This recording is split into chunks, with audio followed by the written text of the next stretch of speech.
Hello बच्चों, welcome to YSR Academy. Today we are going to talk about operating system part 4. In operating system part 4 we are going to cover these topics as you can see on screen. आज हम लोग बात करेंगे file organisation, concept of file organisation. उसके बाद दोस्तों हम लोग उसके दोनों के एडवांटेज क्या है, फाइल ऑर्गेनाइजेशन के टाइप क्या है, सिक्वेंशियल और डायरेक्ट फाइल ऑर्गेनाइजेशन, तो उसके एडवांटेज क्या है दोनों के, उसके बारे में बात करेंगे.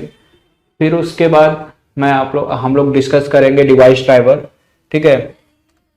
देन टर्मिनल इनपुट आउटपुट क्या होता है, देन मल्टी प्रोग्रामिंग क्या होता है उसके बारे में बात करेंगे, ठीक है.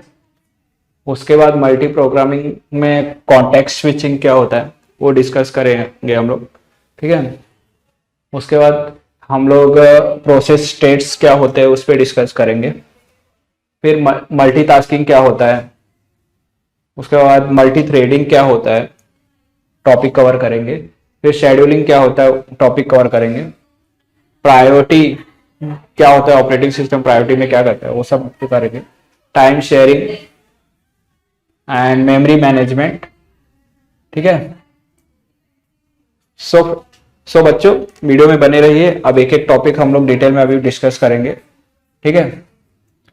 यहाँ पे आप स्क्रीन पे देख सकते हैं जो सबसे पहला है पार्ट 4 का पहला टॉपिक जो है हम लोग कवर करने वाले हो वो क्या है आपका फाइल ऑर्गेनाइजेशन. तो फाइल ऑर्गेनाइजेशन क्या होता है, सब आपके सिस्टम में जो भी हम लोग ऑपरेशन करते हैं, इनपुट आउटपुट ऑपरेशन जो भी परफॉर्म करते हैं, जो भी हम लोग फाइल रीड करते हैं, वीडियो स्टोर करते हैं, या फिर हार्ड डिस्क में जो भी अपना इनपुट आउटपुट के थ्रू जो भी ऑपरेशन परफॉर्म होता है वो किस में आते हैं, फाइल ऑर्गेनाइजेशन. फाइल ऑर्गेनाइजेशन में इन द सिंपल टर्म में हम लोग बोल सकते हैं organise your file in well manner. कोई भी चीज हो जनरल लाइफ में या ओएस में उसको प्रॉपर ऑर्गेनाइज करके रखोगे तो आपके लिए ही इजी होगा उसको रीड करना, उसको फटाक से. सपोज हम लोग किसी भी रिटेल स्टोर में जाते हैं, अगर वहां पे प्रोडक्ट प्रॉपर ऑर्गेनाइज नहीं रहेगा, मतलब खाने का सेक्शन अलग हो गया, फूड का सेक्शन आपका अलग हो गया, और आपका डेयरी प्रोडक्ट अलग हो गया, आपके जनरल डेयरी जो हम लोग खाने पीने के लिए यूज करते हैं उसका अलग हो गया, ठीक है. उसी तरह मसाला कपड़ा ये सब का अलग सेक्शन रहता है. तो पब्लिक जाती है तो उनको तुरंत पता चल जाता है कि उनको उनका सामान कौन से सेक्शन में जाके मिलेगा. उसी तरह ऑपरेटिंग सिस्टम में भी फाइल को भी ऑर्गेनाइज करना, जो भी आपका इंफॉर्मेशन है, वीडियो का सेक्शन अलग, बाइनरी फाइल्स का सेक्शन अलग, उस तरह से हमको सब कुछ मैनेज करता है. कौन मैनेज करता है, आपका ऑपरेटिंग सिस्टम. तो फाइल ऑर्गेनाइजेशन में नथिंग बट यही सब है, how to organise your files, ठीक है. यहाँ पे स्क्रीन में देख सकते हैं the data is organise for storage and. इसमें दो टाइप होते हैं, ठीक है. एक होता है सिक्वेंशियल फाइल ऑर्गेनाइजेशन, एक होता है डायरेक्ट फाइल ऑर्गेनाइजेशन, ठीक है. सिक्वेंशियल फाइल ऑर्गेनाइजेशन अगर मैं यहाँ पे बोल रहा हूँ तो क्या होता है कि जो भी आपका फाइल होता है, मतलब आप फाइल सपोज कोई फाइल रीड कर रहे हो, ठीक है, तो आप स्टार्ट टू एंड रीड कर सकते हो, उसमें जंप नहीं कर सकते. आप बीच में जाके रैंडमली कोई भी एक टॉपिक उठा के रीड कर लो, ठीक है. उसमें आपको हमेशा स्टार्ट टू एंड ही रीड कर सकते हो. इस केस में आपका अदर जो मेमोरी होता है वो मिसबिहेव नहीं करता क्योंकि ये सीक्वेंशियल. बट इसके डिसएडवांटेज भी बहुत सारे हैं, जैसे कि आपको अगर डायरेक्ट किसी टॉपिक पे जाना तो आप नहीं जा सकते, ठीक है. उसी तरह होता है direct file organisation. Direct file organisation क्या होता है, opposite of sequential file organisation. इसमें क्या होता है कि आप डायरेक्टली एक मेमोरी लोकेशन से दूसरे मेमोरी लोकेशन पे जा सकते हो, मतलब एक टॉपिक से दूसरे टॉपिक पे आप डायरेक्ट जा सकते हो. मतलब आप कोई फाइल रीड कर रहे हो और आप पीडीएफ ओपन किए हो, पीडीएफ में आप सर्च करो, सर्च करके डायरेक्ट एक दूसरे टॉपिक पे जाके रीड कर सकते हो, ठीक है. उसको बोलते हैं direct organisation, direct file organisation, ठीक है. यहाँ पे अगर नेक्स्ट वीडियो में देखोगे तो फाइल ऑर्गेनाइजेशन में सिक्वेंशियल फाइल ऑर्गेनाइजेशन और डायरेक्ट फाइल ऑर्गेनाइजेशन है. इसके जो एडवांटेज है दोनों के अलग अलग है. यहाँ पे अगर सिक्वेंशियल फाइल के यहाँ पे अगर हम सिक्वेंशियल फाइल ऑर्गेनाइजेशन के बारे में बात करें तो आप देख रहे हो ये हमेशा क्या करता है, physically after the previous one, मतलब एक के बाद एक. सीक्वेंस का मतलब क्या होता है, 1 2 3 4 5 6 सीक्वेंस में ही नंबर है, एक के बाद एक. आप 1 के बाद डायरेक्ट 10 पे नहीं जा सकते in your physical memory. Same चीज वहां यहाँ पे पॉइंट किया गया है जो कि आप रीड कर सकते हैं. Next record physically resides after the previous one, so separate pointer is not required to keep the track of records while reading them, ठीक है. वहीं डायरेक्ट फाइल ऑर्गेनाइजेशन में क्या होता है, any record in the file can be access randomly. मतलब कोई भी फाइल का रिकॉर्ड है, मतलब कोई भी टॉपिक आप डायरेक्टली रैंडमली वहां पे सर्च करके जा सकते हो, ठीक है. ये क्या होता है, अनडायरेक्शनल एक्सेस प्रोवाइड करता है. ये क्या होता है, एक्सेस टाइम इज मिनिमाइज, ठीक है. यहाँ पे जो कोई चीज अगर पर्टिकुलर रीड कर रहा हूँ वो जो टाइम होता है वो मिनिमाइज होता है, बट यहाँ पे वैसा नहीं होता दिस। और अगर आप सिक्वेंशियल फाइल ऑर्गेनाइजेशन बात करेंगे हम लोग यहाँ पे एडवांटेज में, this is device independent, so any of device can be use to organise sequential file automatically, portability enhances. ठीक है, अब यहाँ पे अगर मैं डिवाइस इंडिपेंडेंट बोलूँ तो सिक्वेंशियल फाइल ऑर्गेनाइजेशन होता है, जैसे आपका सीडी हो गया, टेप हो गया। पुराने जमाने में हम लोग टेप यूज करते थे, ठीक है, या गाना बजाते थे, वायर वाला रहता था ये सब। तो उसमें क्या होता था कि आप किसी भी डिवाइस में उसको यूज कर सकते थे ना, आपके लैपटॉप सीपीयू में भी इसको यूज कर सकते थे, किसी भी टेप का जो डिवाइस होता है उसमें लगा के आप गाना सुन सकते थे। बट इसमें डायरेक्ट फाइल ऑर्गेनाइजेशन में वो चीज नहीं कर सकते। वो आप अगर आपको रीड करना है तो आप उसी सिस्टम में रीड कर सकते हैं जिसमें उसकी फिजिबिलिटी हो, जो सिस्टम उसको उसकी फिजिबिलिटी प्रोवाइड करती हो, मतलब इजीली एक्सेस कर सके आप फाइल को। उसके अलावा आप कहीं एक्सेस नहीं कर सकते। ठीक है, आई होप आपको ये समझ गया कि फाइल ऑर्गेनाइजेशन क्या है, और फाइल ऑर्गेनाइजेशन के जो दो मेजर टाइप है, सिक्वेंशियल और डायरेक्ट फाइल ऑर्गेनाइजेशन। ठीक है, और उन दोनों के एडवांटेज क्या है। चलो उसके नेक्स्ट टॉपिक की ओर बढ़ते हैं। नेक्स्ट टॉपिक जो है अपना डिवाइस ड्राइवर है। इसमें आपको बेसिकली डेफिनेशन ही रिक्वायर्ड है, बट फिर भी मैं डिवाइस ड्राइवर के बारे में डिटेल में बात कर लेता हूँ। ठीक है, डिवाइस ड्राइवर क्या होता है, एक सिंपल है।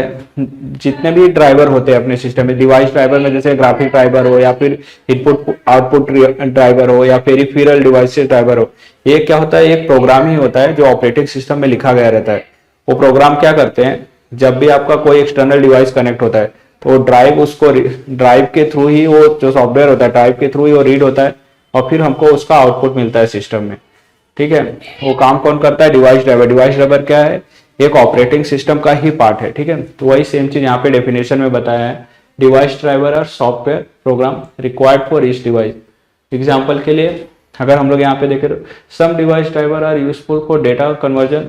अभी एग्जाम्पल देता हूँ, सपोज आपका यहाँ पे आप डेटा के साथ डील कर रहे हो। ठीक है, आपका डेटा 16 बिट, 4 बिट, 8 बिट का हो सकता है, बट आपका जिस डेटा के साथ आप डील कर रहे हो, बट पर्टिकुलर सिस्टम में जहां पे आप डेटा के साथ डील कर रहे हो, सब अपने लैपटॉप में डेटा के साथ डील कर रहे हो, आपके पास जो डेटा डील करना है 8 बिट, 4 बिट इतना है, बट आपको जो डेटा चाहिए, सीपीयू को जो चाहिए, आपके सिस्टम को चाहिए, उसको 64 बिट का चाहिए।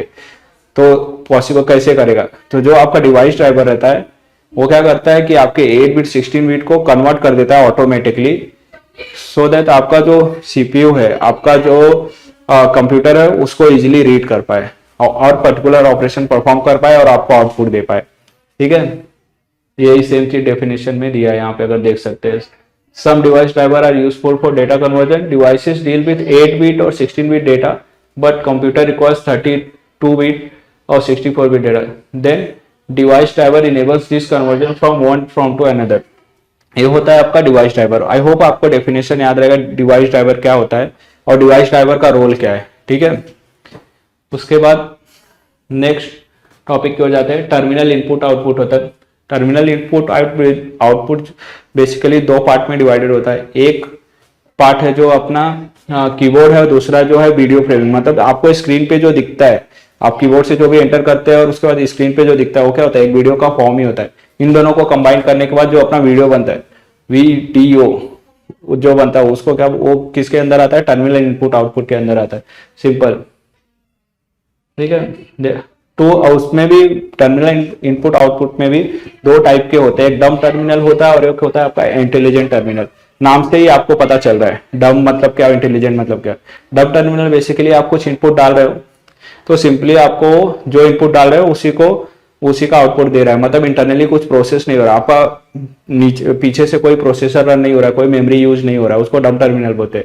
इंटेलिजेंट टर्मिनल में क्या होता है, आप अगर जैसे ही कुछ इनपुट डालते हो, कुछ भी कमांड टाइप करते हो, ठीक है, तो इंटरनली वो प्रोसेस हो जाता है, आपका सिस्टम प्रोसेस कर देता है, उसके अंदर आपका प्रोसेसर रन होता है, रैम जाता है, मेमोरी जाता है। तो इसके लिए आपको जो सिस्टम होता है वो अपग्रेडेड और एडवांस होना चाहिए। ठीक है, ये हो गया आपका टर्मिनल इनपुट आउटपुट। आई होप आपको ये समझ गया, बहुत ही छोटा टॉपिक था ये। उसके बाद नेक्स्ट जो है मल्टी प्रोग्रामिंग। ठीक है, इसमें अभी आगे हम लोग बात करेंगे, जैसे कि ये है multi programming, multi tasking, multi processing. अब नाम में ही पता है, इसमें मल्टी प्रोग्रामिंग जब बोले थे यहाँ पे क्या होता है, मल्टीपल एग्जीक्यूशन। ठीक है, यहाँ पे अच्छे अर्लियर डेज जो कंप्यूटर होते उसमें क्या होता था, वो बहुत कॉस्टली होते थे, क्योंकि जो उनका आइडियल टाइम होता था, वेटिंग टाइम होता था, और कॉस्टली भी होता था, वेटिंग टाइम भी बहुत ज्यादा होता था कोई भी डेटा मतलब कोई भी प्रोग्राम को प्रोसेस करने के लिए। ठीक है, आपने कुछ एंटर डाला, सपोज आप एडिशन परफॉर्म कर रहे हैं सिस्टम में, ए प्लस बी किया, उसकी वैल्यूज डाली 10+10 20, तो उसमें टाइम लेता था प्रोसेस करने के लिए सब। ठीक है, इसमें देखो सिंपल दिया, for increasing CPU utilisation and for reducing idleness of CPU multi programming use. ठीक है, तो फिर मल्टी प्रोग्रामिंग का कंसेप्ट मतलब एक प्रोग्राम लिखा गया, एग्जीक्यूटेबल कोड लिखे गए जिससे आपका सीपीयू टाइम भी इंक्रीज हो जाए और आइडियल टाइम भी रिड्यूस हो जाए। आइडियल टाइम यहाँ पे क्या बोलते हैं, वेटिंग टाइम। सपोज हम लोग एक प्रोसेस से दूसरे प्रोसेस में जा रहे हैं, बट वहां पे क्या होता था, आपका एक टाइम वेट कर रहा है, एक प्रोसेस से दूसरे प्रोसेस जाने में वो रुक जा रहा है, स्टॉप हो जा रहा है, तो उसकी वजह से क्या हो रहा है, आपका सीपीयू का जो यूटिलाइजेशन है वो प्रॉपर नहीं हो पा रहा है, और कस्टमर एंड यूजर को मतलब मुझे और आपको वेट करना पड़ रहा है कि आपका आउटपुट कब मिलेगा। ठीक है, तो उसी को ओवरकम करने के लिए मल्टी प्रोग्रामिंग का कंसेप्ट आया। ठीक है, मतलब स्क्रिप्ट लिखे गए, कोड किया गया। तो डिग्री ऑफ मल्टी प्रोग्रामिंग क्या होता है, अगर आपके मल्टीपल प्रोसेस रन हो रहे हैं साइमल्टेनियसली, मतलब एक के बाद एक मल्टीपल प्रोसेस रन हो रहे हैं, उसी को जो हम लोग कैलकुलेट करते हैं नंबर ऑफ कितने प्रोसेस रन हो रहे हैं, ठीक है, एट अ टाइम, उसी को हम लोग बोलते हैं डिग्री ऑफ प्रोग्रामिंग। ठीक है, डिग्री ऑफ मल्टी प्रोग्रामिंग। ठीक है, सेम चीज वहां पे देखो, the number of process running simultaneously computing for CPU is called the degree of multi programming. ठीक है, आई होप आपको कंसेप्ट समझ गया मल्टी प्रोग्रामिंग क्या होता है, और डिग्री ऑफ मल्टी प्रोग्रामिंग जो है उसका वो क्या करता है, कैसे कैलकुलेट करते हैं नंबर ऑफ प्रोसेस। ठीक है, एक्सक्यूज मी, या ओके, कॉल आ गया था, sorry for disturbing guys.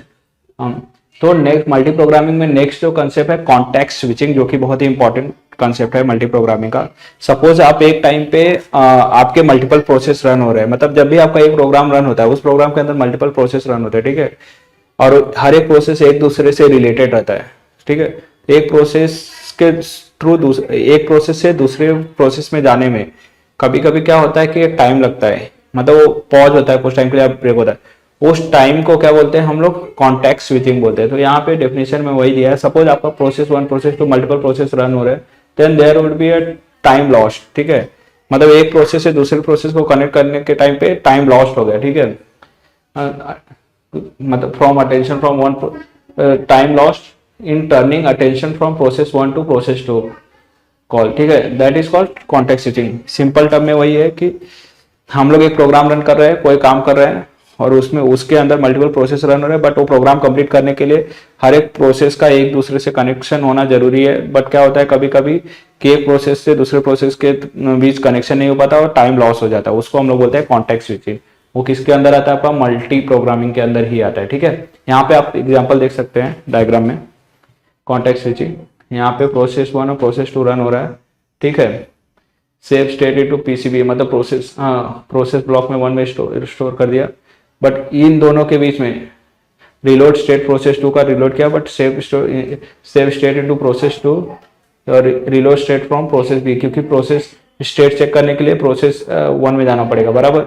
But उस बीच में देखो आपका जो टाइम जा रहा है, यहाँ पे एरो दिख रहा है, इतना टाइम वेस्ट हो गया ना, क्योंकि इंटरप्ट और सिस्टम कॉल, कुछ इंटरप्शन या कुछ एरर आ गया उसकी वजह से। इसको क्या बोलते हैं हम लोग, कॉन्टेक्स्ट स्विचिंग। आई होप आपको याद रहेगा और आप ये डायग्राम जरूर ड्रॉ करेंगे एग्जाम में जब भी आपको पूछा जाएगा कॉन्टेक्स्ट स्विचिंग या मल्टी प्रोग्रामिंग पूछा गया तो मल्टी प्रोग्रामिंग क्या होता है वो बताओगे, उसके बाद उसमें कॉन्टेक्स्ट स्विचिंग का कंसेप्ट ऐड करोगे, उस degree of multi programming context switching and all.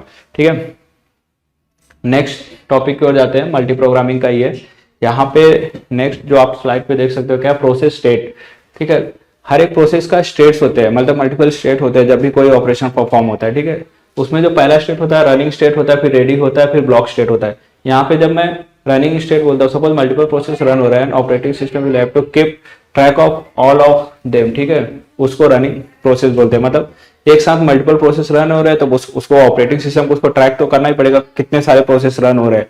आप टास्क मैनेजर में जाके देखते हो तो वहां पे सारे प्रोसेस जितने रन हो रहे हैं आपको दिखता है ना, वो कौन करके देता है आपको, ऑपरेटिंग सिस्टम ही करके देता है। ठीक है, उसी तरह रेडी स्टेट प्रोसेस,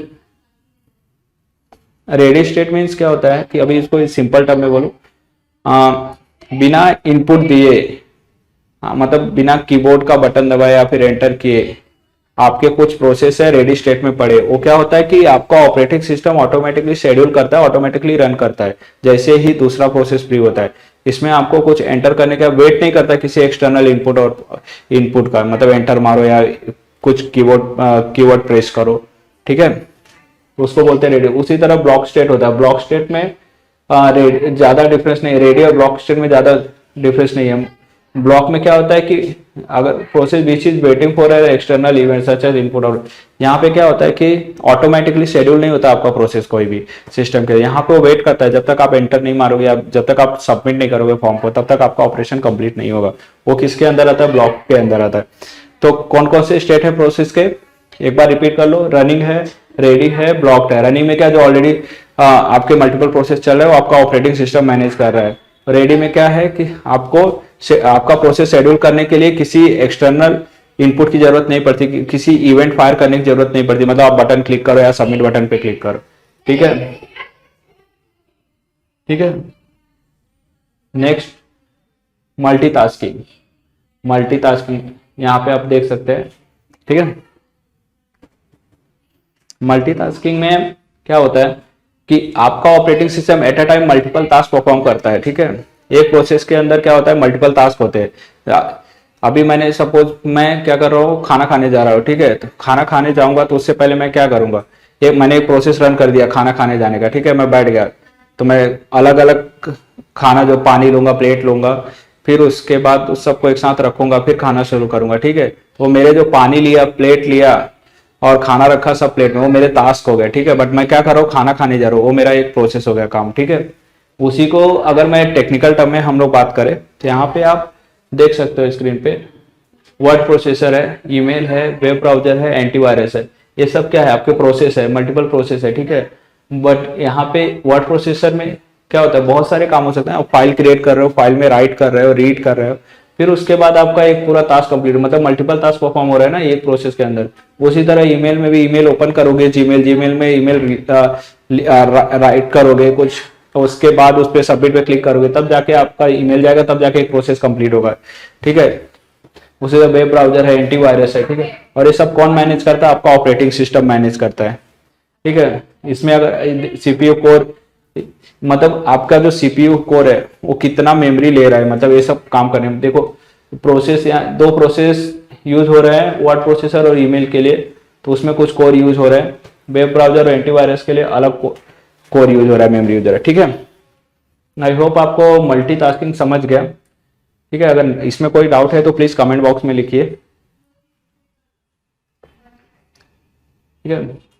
नेक्स्ट है वैसे ही मल्टी थ्रेडिंग। अगर आपको मल्टी प्रोसेसिंग समझा, मल्टी टास्किंग समझा, तो आपको मल्टी थ्रेडिंग भी इजीली समझ जाएगा, ठीक है। एग्जांपल के लिए बताता हूँ, यहाँ पे आप वर्ड प्रोसेसर है, एक प्रोसेस के अंदर एक प्रोसेस है, वो कौन परफॉर्म कर रहा है, ऑपरेटिंग सिस्टम, किसके थ्रू, सीपीयू के थ्रू, ठीक है। यहाँ पे सेम मल्टी थ्रेडिंग सीपीयू है, ये वर्ड प्रोसेसर है, वर्ड प्रोसेसर का मल्टीपल थ्रेड है। इसमें वर्ड प्रोसेसर के अंदर क्या होता है, आपका ग्राफिक हो सकता है, रिस्पॉन्डिंग टू की स्ट्रोक्स, मतलब जो आप कीबोर्ड में एंटर वेंटर करते हो कुछ, उसके बाद आपका ग्रामर चेक होता है। जब भी आप यहाँ पे वर्ड प्रोसेसर में कुछ टाइप करते हो तो आपका ग्रामर चेक होता है। तो उस सब के अंदर एक प्रोसेस के अंदर क्या होता है, मल्टीपल टास्क होता है। मल्टीपल टास्क को रन को करता है, थ्रेड्स रन करते हैं, ठीक है। तो उसके लिए मल्टीपल थ्रेड क्रिएट होते हैं, ठीक है। वो कौन मैनेज करता है, आपका सीपीयू। वो किसके अंदर आता है, मल्टी थ्रेडिंग। तो मल्टी थ्रेडिंग हम लोग किसको बोलते हैं, एक ही प्रोसेस के अंदर हम मल्टीपल टास्क करें, मल्टीपल टास्क को परफॉर्म करने के लिए क्या होता है, थ्रेड क्रिएट होता है। थ्रेड कौन क्रिएट करता है, आपका ऑपरेटिंग सिस्टम। तो उसको मैनेज कौन करता है, ऑपरेटिंग सिस्टम। किसके थ्रू होता है, सीपीयू के थ्रू, ठीक है। तो आपके सीपीयू को और मल्टीपल थ्रेड को मैनेज करने के लिए ऑपरेटिंग सिस्टम यूज होता है। बट यहाँ पे मेन आपको ध्यान रखना है, मल्टी थ्रेडिंग क्या होता है। मल्टी थ्रेडिंग मतलब एक प्रोसेस है, सपोज वर्ड प्रोसेसर पे आप काम कर रहे हो, उसके अंदर जो भी ऑपरेशन परफॉर्म होते हैं, तो उसके लिए सबको एक अलग अलग थ्रेड असाइन होता है, उसको बोलते हैं मल्टी थ्रेडिंग, ठीक है। उसी तरह नेक्स्ट है शेड्यूलिंग। शेड्यूलिंग क्या, शेड्यूलिंग से नाम से आपको पता चल रहा होगा कि किसी चीज को शेड्यूल करना, मतलब पर्टिकुलर इंटरवल के बाद उस चीज को शेड्यूल। अगर आपके मल्टीपल प्रोसेस रन हो रहे हैं at a time multiple process run हो रहे हैं सिस्टम में, ठीक है। बट और प्रोसेस को कब शेड्यूल करना है वो किस पे डिपेंड करता है, ठीक है। वो ऑपरेटिंग सिस्टम मैनेज कर किस बेसिस पे मैनेज करता है, वो सब आता है शेड्यूलिंग के अंदर, ठीक है। उसके लिए भी वेरियस ऑब्जेक्टिव होते हैं ऑपरेटिंग सिस्टम के, आप स्क्रीन पे देख सकते हैं various objective of operating system to choose a serve, ठीक है। यहाँ पे fairness, good throughput, good CPU utilisation, low turnaround time, low waiting time, good response time, ठीक है। ये सब क्या है, मेन ऑब्जेक्टिव है शेड्यूलिंग के, ठीक है। फेयरनेस मतलब हर एक यूजर को सेम अमाउंट में रिसोर्सेस प्रोवाइड करना, प्रोसेसेस प्रोवाइड करना, ठीक, सीपीयू प्रोवाइड करना, ताकि सब लोग सेम टाइम में रिस्पॉन्स मिल पाए सबको, ठीक है। उसी तरह थ्रूपुट क्या है, जितने कम टाइम में आप रिस्पॉन्स दोगे उतना यूजर फ्रेंडली सिस्टम होगा आपको, ठीक है। इसीलिए थ्रूपुट भी बहुत इंपॉर्टेंट, बट मैनेज कौन करता है, आपका ऑपरेटिंग सिस्टम, ठीक है। सीपीयू यूटिलाइजेशन, इक्वल अमाउंट में सीपीयू यूटिलाइजेशन करना, मतलब अगर मल्टीपल यूजर एक साथ सिस्टम पे हिट कर रहे हैं तो इक्वली अमाउंट में सबको मेमोरी एलोकेट करना है। ये भी आपका आता है सीपीयू यूटिलाइजेशन में। सीपीयू यूटिलाइजेशन उसमें हेल्प करता है प्रोसेस मैनेज करने में, ठीक है। टर्न अराउंड टाइम, एक टास्क को कंप्लीट होने में जितना टाइम लगता है, आप फाइल डाउनलोड कर रहे हो, उसको कंप्लीट होने के लिए जितना टाइम लगे उसको हम लोग बोलते हैं टर्न अराउंड टाइम। एक इसमें आता है शेड्यूलिंग, क्योंकि जब आप फाइल डाउनलोड पे क्लिक करते हो तो शेड्यूल होता है कितने टाइम में डाउनलोड होगा बैकएंड में। उसके बाद ऑटोमेटिक देखोगे आपके नेट की स्पीड पे, जितना आपका नेट स्पीड रहेगा उसके बेसिस पे आपका फाइल डाउनलोड हो जाता है, ठीक है। लो वेटिंग टाइम, आपका वेटिंग टाइम मतलब यहाँ पे बोला लो वेटिंग टाइम, जितना वेटिंग टाइम कम होगा, मतलब आप अगर फाइल डाउनलोड कर रहे हो तो अगर आपको वेट करना पड़ रहा है सपोज 10 मिनट 5 मिनट, तो यूजर फ्रेंडली नहीं है, और आपका सिस्टम जो ऑपरेटिंग सिस्टम प्रॉपर नहीं, मतलब वो सिस्टम को प्रॉपर मैनेज नहीं कर पा रहा है, ठीक है। तो वो हमेशा आपका लो होना चाहिए, वेटिंग टाइम हमेशा लो होना चाहिए, कोई भी ऑपरेशन कंप्लीट करने के लिए वेटिंग टाइम हमेशा कम होना चाहिए, ठीक है। गुड रिस्पॉन्स टाइम होना चाहिए, मतलब अब इसमें मैं सीपीयू का एग्जांपल ले लेता हूँ, मैं एक सिंपल प्रोग्राम का एग्जांपल लेता हूँ। आप फेसबुक पे लॉगिन कर रहे हो, ठीक है, और लॉगिन कर रहे हो, आपने अपना ईमेल डाला, पासवर्ड डाला, लॉगिन किया, बट फेसबुक से रिस्पॉन्स ही नहीं आ रहा है सक्सेस का। जब तक फेसबुक रिस्पॉन्स नहीं करेगा, सक्सेस रिस्पॉन्स नहीं देगा, तब तक आप सिस्टम में एंटर नहीं कर सकते। इसलिए बोलते हैं कि रिस्पॉन्स टाइम जो है आपका गुड होना चाहिए, मतलब काफी फास्ट होना चाहिए, within a millisecond, microsecond आपको रिस्पॉन्स आ जाना चाहिए जैसे ही आप ईमेल पासवर्ड डालते हैं, ठीक है। ये हो गया आपका objective of operating system in terms of scheduling, ठीक है। शेड्यूलिंग फिलोसफी क्या है, शेड्यूलिंग फिलोसफी दो टर्म पे चलता है, एक होता है नॉन प्रिमिटिव और दूसरा होता है प्रिमिटिव पॉलिसी, ठीक है। नेक्स्ट आगे बढ़ते हैं। प्रिमिटिव पॉलिसी और नॉन प्रिमिटिव पॉलिसी मैं आपको बाद में एक्सप्लेन करूंगा, ठीक है। और इसमें अगर डाउट है, अगर मुझसे मिस हो गया तो आप कमेंट बॉक्स में मेंशन कर दें। नेक्स्ट है प्रायोरिटी। अभी हमने बात कर लिया शेड्यूलिंग के बारे में, बात कर लिया मल्टीपल टास्क कैसे मैनेज करते हैं, मल्टीपल थ्रेड क्या होता है, ठीक है, मल्टीपल प्रोसेस क्या होता है। उसी तरह प्रायोरिटी, किसको प्रायोरिटी देना है, कौन से प्रोसेस को प्रायोरिटी देना है, किस यूजर को प्रायोरिटी देना है, किस बेसिस पे देना है, वो भी कौन मैनेज करता है, ऑपरेटिंग सिस्टम। बट प्रायोरिटी कैसे सेट होता है, इंटरनल होता है, एक्सटर्नल होता है। और इसमें अगर देखोगे इंटरनल परचेस प्रायोरिटी होता है, shortest job first algorithm, expected remaining time to complete, ठीक है। इन बेसिस पे प्रायोरिटी दी जाती है। अगर मैं यहाँ पे टर्म बोलूँ, ठीक है, एक्सटर्नल प्रायोरिटी मतलब अगर आप बाहर से कुछ एंटर कर रहे हो, डेटा डाल रहे हो कीबोर्ड से या फिर किसी और डिवाइस से, तो उसको प्रायोरिटी देना है, ठीक है। परचेस प्रायोरिटी, अगर आपने कोई प्लान परचेस किया, आपने हाई पे किया है अपने क्लाइंट को, ठीक है, तो ऑब्वियस सी बात है आपका जो क्लाइंट है आपको प्रायोरिटी ज्यादा देगा, क्योंकि आपने बहुत बड़ा प्लान लिया, उससे अच्छा खासा पे किया, तो आपको प्रायोरिटी पहले देगा, आपका काम पहले करेगा, आपका एग्जीक्यूशन पहले होगा, ठीक है। उसी तरह इंटरनल प्रायोरिटी है, ठीक है। हाँ, इंटरनली आपको अगर कुछ सिस्टम में एग्जीक्यूट मतलब प्रिंट कर रहे हैं या फिर फोटो एडिट कर रहे हो, वो सब इंटरनली, तो किसको पहले प्रायोरिटी देना, उसके बेसिस पे। शॉर्टेस्ट ऑफ फर्स्ट एल्गोरिथम मतलब इसमें पाथ कैलकुलेट होता है कि मतलब जो काम फर्स्ट मतलब कम टाइम में हो जाएगा उसको कैलकुलेट करते हैं, और उसका पाथ भी कैलकुलेट करते हैं, कम टाइम और कम ट्रैवर्सिंग करना पड़े, उसके बेसिस पे हम लोग प्रायोरिटी सेट करते हैं टेक्निकल टर्म में, ठीक है। इसके एल्गोरिदम भी होते हैं अलग, बहुत सारे एल्गोरिदम है ऐसे कि आपको नंबर सर्च करना है, बहुत सारे मतलब एक मैट्रिक्स है, मैट्रिक्स में सपोज 3x3 का मैट्रिक्स है और आपको मिडिल ऑफ मैट्रिक्स का नंबर फाइंड करना है, तो उसका शॉर्टेस्ट पाथ क्या है, तो बाइनरी सर्च यूज करते हैं, बहुत सारे ऐसे सर्चिंग ट्रैवर्सिंग एल्गोरिदम यूज होता है। तो तो उसमें जो शॉर्टेस्ट पाथ होता है वही यूज करते हैं, उस हिसाब से भी प्रायोरिटी सेट की जाती है। उस तरह से ऑपरेटिंग सिस्टम एल्गोरिदम यूज करके प्रायोरिटी सेट करता है आपके प्रोसेस का और टास्क का, ठीक है। उसी तरह expected remaining time to complete, अगर कोई टास्क ऑलरेडी चल रहा है इसका एक्सपेक्टेड टाइम कम है तो आप उसको पहले प्रायोरिटी दोगे कि जिसका टाइम एक्सपेक्टेड टाइम लग रहा है कि आपका 4 घंटे में कंप्लीट होगा, तो ऑब्वियस सी बात है जो टाइम कम लेगा उसको हम लोग पहले कंप्लीट करके छोड़ देंगे, फिर जो ज्यादा टाइम लेगा उसको एग्जीक्यूट करना चालू करेंगे। ये इस बेसिस पे भी हम लोग प्रायोरिटी देते हैं, उसको बोलते हैं expected remaining time to complete priority, ठीक है। आई होप आपको इतना समझ में आ गया है, अगर कोई डाउट है तो प्लीज बताइए, ठीक है। उसके बाद होता है टाइम शेयरिंग। टाइम शेयरिंग क्या है, एक सीपीयू यहाँ पे दिख रहा है आपको स्क्रीन पे, ठीक है। इस सीपीयू के अंदर कितने यूजर है, 1 2 3 4 5 6 यूजर है। एक यूजर उसमें से एक्टिव यूजर है, एक्टिव स्टेट में है, मतलब क्या है कि उसका प्रोसेस चल रहा है ऑन गोइंग। और दूसरा क्या है, रेडी स्टेट में, मतलब जैसे ही यूजर 5 का काम कंप्लीट होगा यूजर 6 आपका एक्टिव स्टेट में आ जाएगा। उसी तरह आपका जो टाइम शेयरिंग है, ऑपरेटिंग सिस्टम जो है टाइम शेयरिंग को 3 पार्ट में डिवाइड करके रखता है, एक्टिव, रेडी और वेट, ठीक है।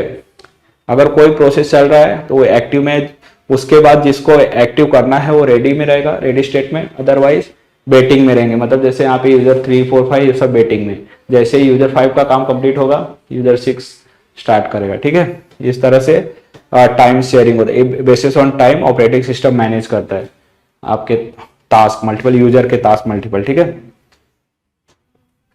उसी तरह होता है आपका मेमोरी मैनेजमेंट, ठीक है। यहाँ पे अगर मैं बोलता हूँ मेमोरी मैनेजमेंट, तो मेमोरी मैनेजमेंट एक्चुअली, अगर मेमोरी मैनेजमेंट के बारे में बात करूँ तो आपके सिस्टम में जो भी ऑपरेशन हो, ये मैं ऑलरेडी पहले वीडियो में भी बता सकता हूँ कि ऑपरेटिंग सिस्टम मेमोरी कैसे मैनेज करता है, in terms of bite, in type of size, ठीक है, इन टर्म ऑफ एग्जीक्यूशन, ठीक है। ऐसे मल्टीपल टर्म्स है उसके भी हाथ में आपका ऑपरेटिंग सिस्टम मेमोरी मैनेज करता है, ठीक है।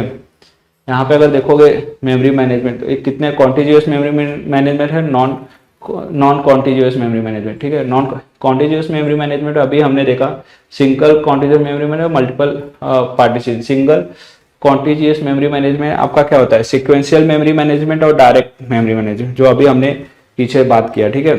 सिक्वेंशियल मतलब एक के बाद एक आपका आएगा हमेशा, डायरेक्ट मतलब रैंडमली किसी भी टॉपिक पे जाके आपका डेटा पिक हो सकता है, ठीक है। उसी तरह मल्टीपल पार्टीशनिंग होता है, फिक्स पार्टीशनिंग होता है, डायनेमिक पार्टीशनिंग होता है। डायनेमिक मतलब वेरिएबल पार्टीशनिंग।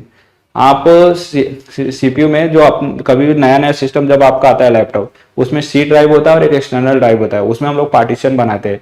तो उस हिसाब से आपका ऑपरेटिंग सिस्टम क्या करता है, मेमोरी एलोकेट करता है दोनों जन को।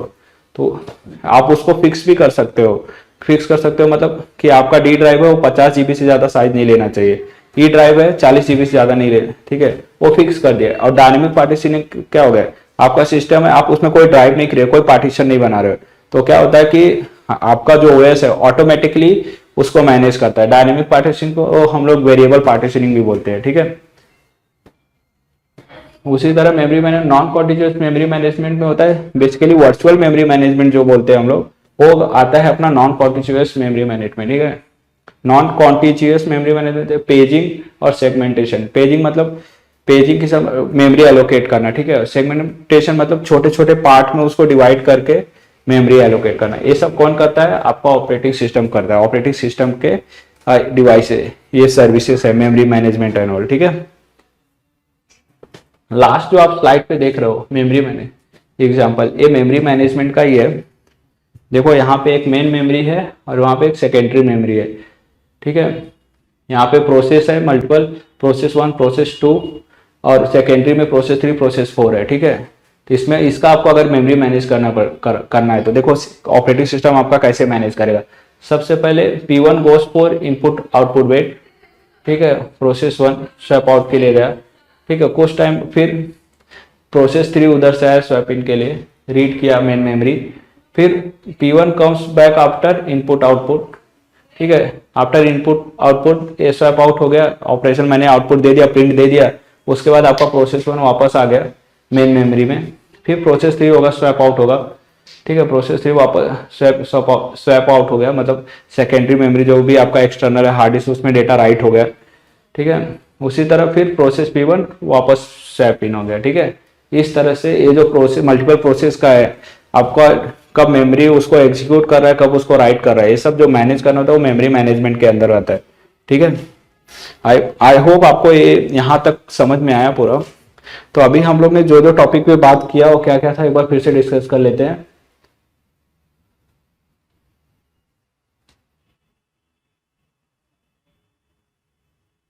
हमने ऑपरेटिंग सिस्टम पार्ट 4 में हमने अभी जो डिस्कस किया, क्या क्या डिस्कस किया, एक डिस्कस किया फाइल ऑर्गेनाइजेशन। फाइल ऑर्गेनाइजेशन क्या होता है, ऑर्गेनाइज द फाइल। ठीक है, उसमें दो टाइप होते हैं, सीक्वेंशियल फाइल ऑर्गेनाइजेशन और डायरेक्ट फाइल ऑर्गेनाइजेशन। और सीक्वेंशियल फाइल ऑर्गेनाइजेशन के क्या एडवांटेज है और डायरेक्ट फाइल ऑर्गेनाइजेशन के क्या एडवांटेज है, उस पर डिस्कस किया हम लोगों ने।